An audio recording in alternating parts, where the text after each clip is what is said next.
Kosovari plagos serbe në Zvicër, por çfarë bëri pastaj? Apo njiheshin ata me njëri tjetrin? Cili ishte motivi i krejt kësaj? Para disa ditësh në mediat zvicrane ka bërë buj lajmi se si një kosovar ka plagosur një serbe. Thuhet se pasi dyshuari 51 vjeçar plagosi 41 vjeçaren midis Zvicrës, pastaj ka vrarë veten. Pak para orës 6:35 të mëngjesit, në policinë kantonale të Solothurnit u raportua se një burr kishte plagosur rënd një grua në një lagje në periferi të Gjerlafingenit. Sipas Blek, në vendin e ngjarjes është gjetur një grua 41 vjeçare e plagosur rënd dhe se autori i dyshuar 51 vjeçar ishte i vdekur. Thuhet se kosovari pasi e kishte plagosur 41 vjeçaren, ai kishte marrur jetën vetës.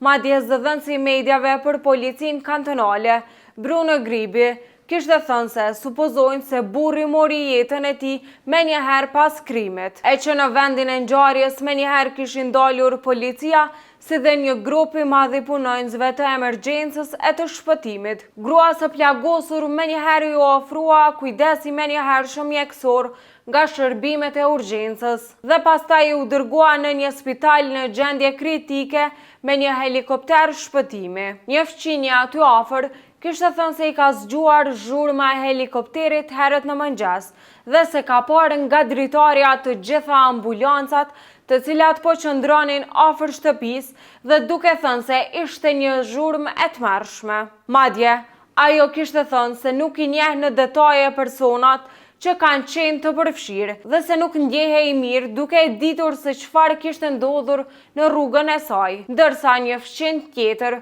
tha se kur do të shkonte në punë, po një të ri që qëndronte jashtë.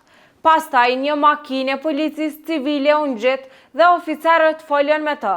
Pastaj doli një person i dytë, ndoshta motra, duart e saj dhe gjithçka ishin të mbuluara me gjak. Më pas policia u kthye brenda me të, por i ri u mbeti jashtë. Policia dhe prokuroria publike e kantonit Solothurn kanë filluar menjëherë hetimet për rrjedhjen e ngjarjeve, motivin si dhe shkakun e vdekjes.